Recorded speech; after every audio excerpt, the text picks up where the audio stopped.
So talking about Venus-Sun conjunction, this brings together our desire for personal pleasure and happiness with our desire for vision, purpose, and clarity. These two energies are often at odds with each other, one being sacrificed in the name of the other. So check this out.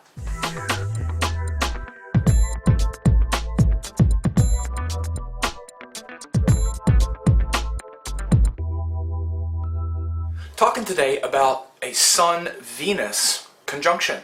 So this is pretty common because Venus never gets too far from the Sun. The most Venus ever gets from the Sun is about 40 degrees, which is like a sign, a little less than a sign and a half. Because of course Venus going around the Sun, we're looking back into the inner part of the solar system where the planets never get too far away from the Sun based on our visual perspective. So it's pretty common. However, just because it's common doesn't mean it's not significant. We can see this connection as two kind of, somewhat, not even opposite energies, but kind of energies somewhat in conflict with each other. For example, Venus is very much about accommodation, compromise, happiness, pleasure. And again, these things are not really part of the motivation of the Sun part of us. The Sun is about purification, truth, sacrifice. And many of the things that we sacrifice with the Sun are Venus things. For example, in order to have integrity with our actions, let's say, and have that manifest in a career and a purpose and something that drives us, many times what we need to sacrifice is happiness and pleasure in the moment. We have to sacrifice certain relationships with people, or really any people that get in the way of our mission and our purpose. Now again, this is a very tricky thing because we have a lot of biases and we have a lot of judgments. We would say, well, but if you're sacrificing people in order to make a difference, then you need to learn more balance and you need to learn how to harmonize your mission and purpose with people. Well, kind of, but it depends. It's not so cut and dried. Yes, we sacrifice our mission and our purpose all the time in order to make people around us happy. But here's the thing. If it's an authentic purpose and an authentic mission, we will gladly sacrifice people who are getting in the way of that purpose. The Sun, it will naturally happen. Let me give you an example. The Sun is like the archetype of the father, right? A father energy, which, these symbols are not just literal ways to, read the chart of the father, in the chart, look at the Sun to see the nature of the father or something. It's not just a literal kind of thing. It's actually something that's a karaka, like the Sun as the karaka of father, means that we can see the energy of what a father does by what the Sun does. Okay?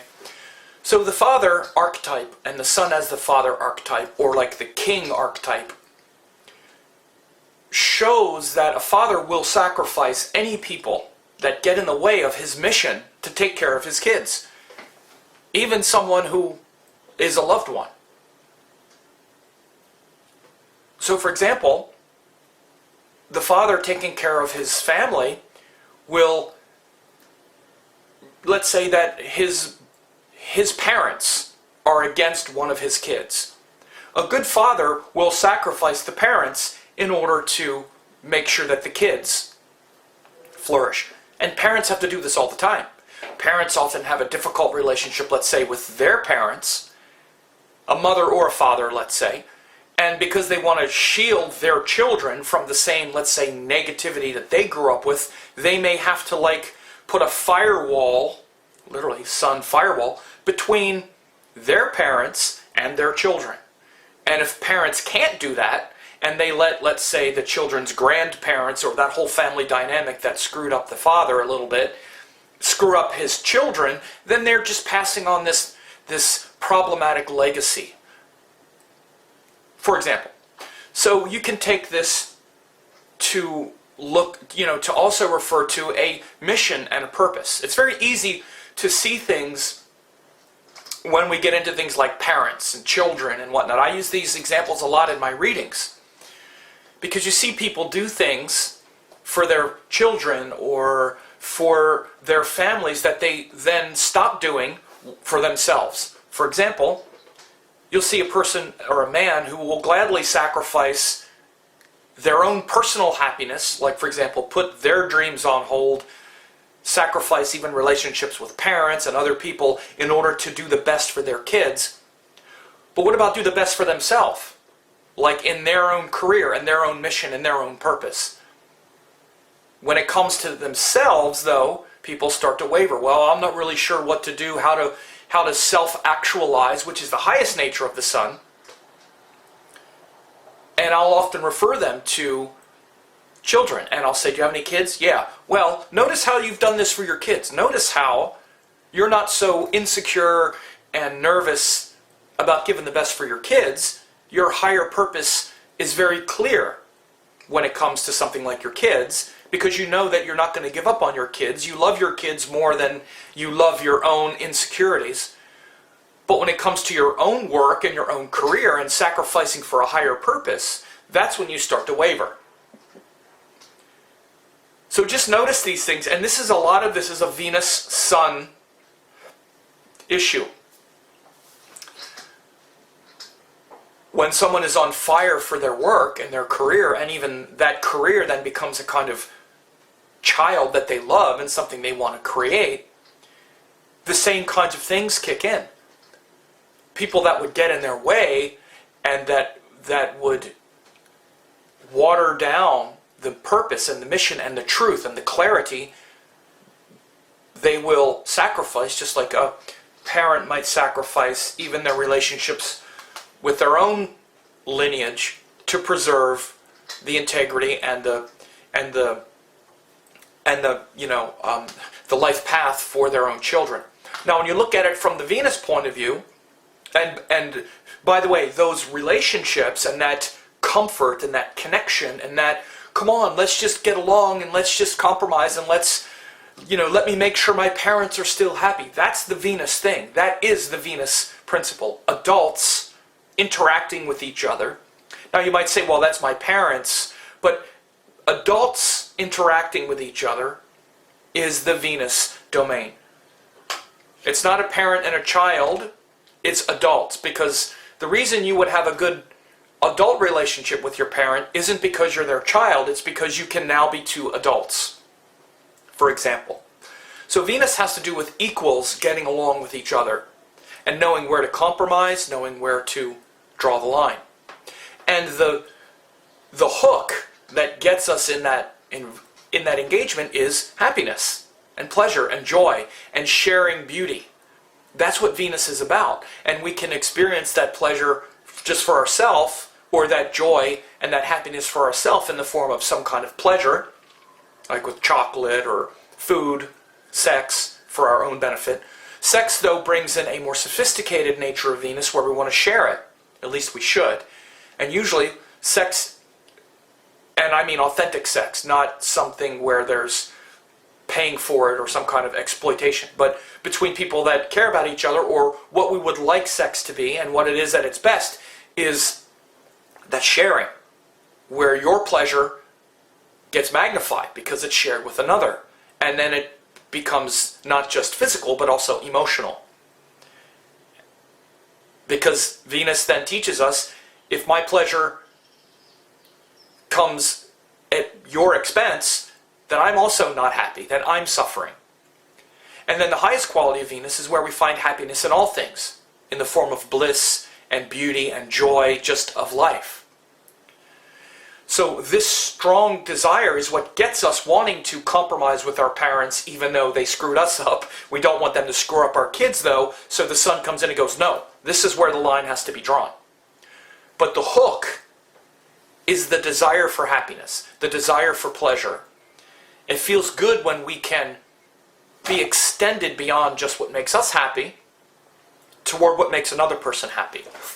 So I use the example of the Sun and Venus in this way of maybe even sacrificing our own family ties in order to preserve our new legacy, our new family, right? But even in a more mundane sense, we see this struggle between Venus and the Sun when we have to, again, compromise on something that's more pure to our own identity and our own vision and our own purpose, which is what the Sun is on a deep level. The Sun is trying to burn off all the impurities of the ego and of the individual identity. It's trying to burn all of that and sacrifice that on the altar of pure truth and unembodied truth. So you've incarnated with this physical body and these karmas and these ideas, but there's a part of you that's beyond that. That's the non-localized entity. That's what the true Sun is. It's not you as this separate person with this separate body and these separate ideas and this separate karma. The highest Sun is the universal self, the Paramatman, that's trying to burn off all of that. But you've incarnated to come here in this form to engage with others because you don't know that. You don't know that you're the pure Atman. And one of the powers of Venus is to get you engaged with other people so that you learn it and that you learn this balance and that you learn to navigate your personal desire for pleasure, your desire to share it with another in the form of what you call love and feeling and emotion, and then to find that as just a quality of your consciousness in the form of just the bliss of the soul that doesn't require another person or some physical experience. So you can see how Venus and the Sun are at odds around this idea. Everything that the Sun comes in contact with, though, he purifies. He's trying to purify it. So you can look at Sun-Venus as the Sun trying to purify desires. Again, this is why it's quite common, right? Does this sound like an experience we all have? Or that we have a lot? Many people have Sun-Venus conjunction. Even if you don't, this is just a quality of life. But Venus also is to get us engaged with others because we come here to really learn how to test what we think we know. And in many ways, the main way we do it is with others in some kind of relationship. And again, because we mistake our true power to be some localized experience, that's actually the problem of the Sun, is when we think our power is what we can do through our mind, body, and short lifetime, that's the hell of the Sun. And so we need to connect to something higher in order to become something higher, in order to become something bigger. And as I said, we'll naturally do it through things like parentage. This is why children naturally extend us into something higher. It's biological. We'll naturally snap into some sort of purpose. But then what happens when the children grow up? Now I have to generate my own sense of purpose on my own. And this is where people can often get bogged down in the nature of the highest Sun. So again, the progress and the sharing and also the conflict that exists between the Sun and Venus is this struggle between wanting to be happy in the moment and being willing to sacrifice that happiness for something higher. Because again, the happiness in the moment that we experience, which is what Venus shows us, comes in the form of compromise. Because let's be really clear, it's very easy to be happy with other people. I'll tell you the secret to happiness right now. It comes for a price, if you're willing to pay the price. Do you want to know how to be happy with people? It's very easy. Just go along with anything they say. If you want to get along with people, just go along with whatever they say. That's short-term happiness. And this is why short-term happiness, disconnected from authentic identity, leads eventually to a lot of misery. Because again, Venus is the part of you that says, I want to be happy right now, and I want to be happy with this person. And so a person will ask you to compromise and do something, and you know that if you say, okay, you're going to have a temporary connection with that person. But at what price? That's what Venus does. engages us in this dialogue where we want to enjoy and maintain connection. But we have to learn what those lines in the sand are, what those no compromise zones are. So Sun, Venus bring this into stark contrast, and we learn that balance. Of course, Venus, Mars also does, maybe in a more immediate way. Sun, Venus in a more existential, universal way, because the Sun is a more universal archetype. It's not Mars, Venus, which is, compromise or fight in the moment. We would notice Venus, Sun as a lot of compromises that we have made, and then eventually saying that's enough. Like I use the example of the family, because we have a legacy of compromising and interaction with a family member, and when something changes with the Sun, it's at a very high level, and that whole archetype, that whole paradigm can get shifted very quickly. Once a sense of purpose kicks in, then the Sun tends to burn off a lot of things at once because a vision snaps into place. Maybe we've had a child, or we realize our true calling and purpose, and so the Sun changes every relationship at that point. Whereas Mars, Venus is a kind of dynamic that's negotiating every individual relationship. And so there's also the possibility of when Venus and the Sun get very close, especially if Venus is direct and not retrograde. If Venus is direct and really close to the Sun, that means that it's on the opposite side of the Sun, and that's what's called combustion. So when planets are very close to the Sun and not retrograde, they're also burned up in the rays of the Sun. And I'm not going to talk about combustion here because I'm going to do a whole series on combustion. But when that happens, you see that the planet is really getting burned up and its energies are combustible. But in general, this is to show the nature of Venus, Sun. And again, it's not just when they're joined, but also when they're associating in any ways, like the Sun in Venus's sign, Venus in the Sun's sign, Sun-Venus dashas, when these two energies are interacting.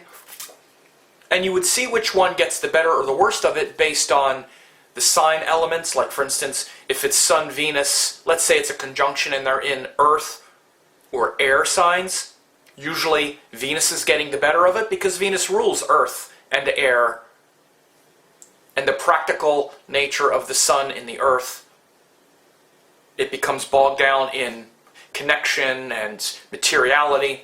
Or if it's in air, the Sun gets bogged down in a lot of intellect, and Venus tends to bring the Sun more toward their side of compromise, and there can be frustration with the lack of vision and purpose. When it's Sun-Venus in a fire or water sign, the Sun is getting the better of it, particularly the fire sign, where there's too much drive, there's too much vision, too much purpose, and a kind of counterfeit version of power, which we often experience through the Sun in the form of like domination. Sort of domination structures and tyrant attitudes can predominate. So we always have to be aware of that with the Sun, and not understanding the higher vision and purpose, and instead just wanting to dominate others, which can happen Sun, Venus in fire signs especially, even water as well, but water it's a little trickier because Venus also wants to merge, but there can be some confusion when Sun, Venus are in water signs around both energies, because the Sun wants to accommodate in a water sign, and so does Venus. But eventually there's so much emotion that there's a certain amount of emotional confusion. That placement, Sun, Venus in water signs, is probably the most, you would say, sort of confusing for both, but there's also a lot of devotion possible. A lot of bhakti, or a lot of devotion possible, which can also ultimately help both of them. So Sun, Venus in water is probably the trickiest, with the most potential range of extremes. Meaning from very confused to very devotional. If a person with Sun, Venus in water signs can connect with higher spiritual purpose, which often they will seek it, then it can be very transformative and very devotional. So it's a tricky one, Sun, Venus, because they're almost more in conflict even than an opposite. Like Mars, Venus, they're opposites. Sometimes opposites are easier to clarify because it's like a mirror image. Other planets, they're almost more confrontational or in conflict than even in opposition, because they don't even have a mirror reflection of the other. They're almost totally at odds. So within that, though, of course, there's a lot of potential spiritual growth and power, but we need to understand how those energies are interacting and what's getting sacrificed in the name of the other. So again, with the Venus, the compromise that we're giving is almost a total sacrifice of the Sun ideology. It's like the thing that pulls Venus into play, which is, okay, I'm going to compromise because I want to have connection, or I want to feel joy and beauty. Even eating a piece of chocolate or something that just gives us pleasure, we're sacrificing the Sun, which says, I don't care about pleasure, I care about purpose. Like Buddha leaving his family to find God is very much like the Sun leaving Venus. The Sun sacrificing Venus happiness and comfort to find the true self. Venus compromising with another because we want to get along or to find beauty and joy in the moment is in many ways a kind of sacrifice of the Sun. At least in the mundane sense. So ponder that, leave me some comments, and let me know what you think.